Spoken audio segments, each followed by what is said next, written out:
Hello, it's Kelly Time Cat, and here is vlog 12, my final vlog of 2022. I thought I'd review the year as a whole, so I'm going to post lots of photos that I've taken throughout the year and talk about some of the events, some of the highs and lows of the last 12 months. As you've seen, if you've been watching any of my videos, you'll know that I've seen a huge number of films, at least 330 altogether. I was thinking of posting some of the news events as well. Not sure I've got the time, but there have been a huge number of news events during the year. It's been a tumultuous year. We started off in January we were in the middle of another COVID scare. The Omicron strain was causing havoc and there were semi-lockdowns. I did go to the office a few times. There was a lot of working at home. There has been a lot of hybrid working throughout the year, but it's a lot more work at home right at the start of the year when there was a lot of the virus around. We were coming to the end of our second full year of COVID at that point. In mid-January, there were worries about why Russian tanks were building up on the border of Ukraine. In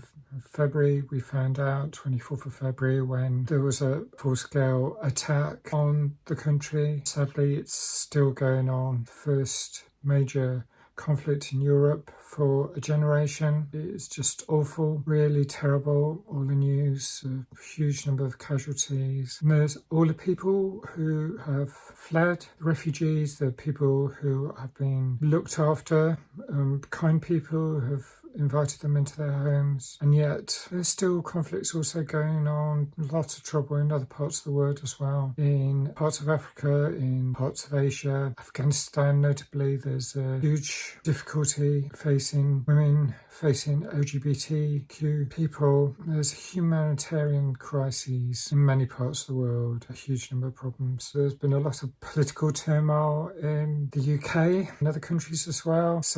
We started off the year with one Prime Minister who resigned in July. We had 7 or 8 weeks of campaign within that party to elect a new leader. The new leader came in and stepped down after 7 weeks. A lot of chaos there. And then we had a third Prime Minister in 1 year. Also, our Queen Elizabeth II died. We now have King Charles III on the throne for the last few months. There have been protests about him, but there's been a lot of support for him. We do have a divided country. There are so many divides. There's so many problems, and some of the problems face the Anglosphere as a whole. There's a whole recent thing about toxic masculinization, all sorts of awful things. Incel, plenty of racism, plenty of anti-LGBTQI stuff on social media and on the broadcast traditional media as well from some quarters. Some people attempting to change the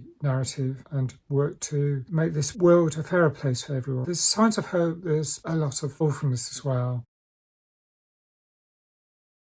I was doing a lot of decluttering at home, doing lots of recycling. That's one of those subjects I'd like to make a video about in the months ahead. Been reviewing a lot of my early videos. On the 7th of January, I started my film reviews. It took me 7 months before I actually had the courage to publish my first one. That was 7th of August, so exactly 7 months. And since then, I've published a good few dozen films, and I feel I've got more confidence, so that's positive. Probably one of the most difficult times for me was getting ill with COVID. When it finally struck me, I started feeling a bit unwell. I spent the 1st of October in bed feeling so tired, so worn out. And the second I thought, oh, maybe I'm recovering, but then I got a huge sore throat. I had some other really awful symptoms. My mum and dad rang me on the 3rd, and I picked up the phone. They couldn't understand me. I was just so hoarse. I was raspy. I could hardly speak. And then I realised I wasn't well at all. So I ended up having the whole week off. I tested myself. A friend was kind enough to post a couple of LFTs through my letterbox. I thought, oh, I don't seem to have COVID at least, but there was actually a faint line. So when I posted it on Facebook, a friend said, there's a faint line, you have COVID. So I had to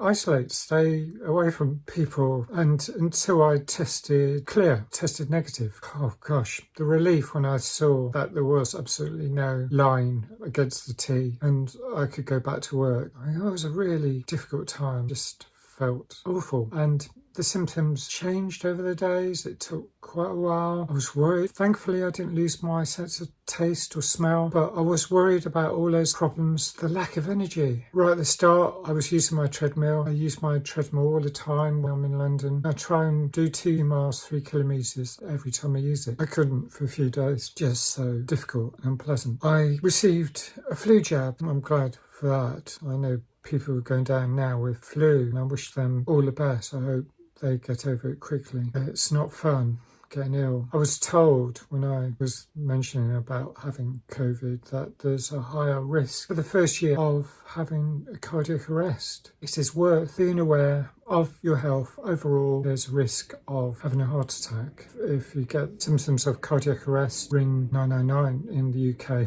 ring the emergency services 112, 911, or whatever is the emergency number in your country. COVID is still a really difficult subject. There have been super tight lockdowns in China. They've been very quickly removed. Many countries are putting restrictions. The wise restriction seems to be to ask any travellers coming from a country with a high rate of COVID, any of the strains, to have a negative test result. I really don't like those LFT things you have to stick down the back of your throat and up your nose. I'm a little emetophobic, so it's just not fun. But when it comes to this, maybe we'll have to return to bigger restrictions if there's a resurgence in this country, and we don't want that. I know people who, as a precaution, wear masks, cover their mouths and nose when they are in crowded public places, supermarkets, etc. Any way of mitigating the risk of spread. But of course, if you're working, you can't really do that for 9-10 hours a day. I suppose you can do that. You might be able to cover your face. Nurses and doctors do it for 12-hour shifts. Getting vaccinated, getting booster shots, that is important. What else has happened in 2022? Political victories, shocks and tragedies, the loss of life, and the famous people who have died, tragic stories about ordinary people who have died in the saddest of circumstances. All I'd like to wish is lots of love and best wishes and kindness and gratitude and generosity to everyone. Who knows what the future holds? Let's hope the days, weeks, months ahead bring you health and happiness, and we fight climate change, we fight all the divisive, binary, polarising divides that are affecting us, especially in countries like Britain at the moment. What I'm hoping for is more empathy, more kindness in the world, genuine kindness, where people put themselves in other people's shoes, realise what their lives are like. Not just in this country, I'm in Wales in the UK, but everywhere. The lowest and mid-income countries as well as the wealthiest countries. We want a happy, harmonious world for people, for animals, for the whole biodiversity of life on planet Earth. We want to look after planet Earth. That's my message for now. I hope you've had a good 2022. For me, it's been a mixed bag, but there's been a lot of positives. I feel I'm getting more confident, as I say, about my filmmaking. I hope to be making many more films to come. And if you've enjoyed any of these, hit the like button, leave a comment, any thoughts, especially constructive criticism. If you have any suggestions, any ideas for films, let me know. And thanks for watching.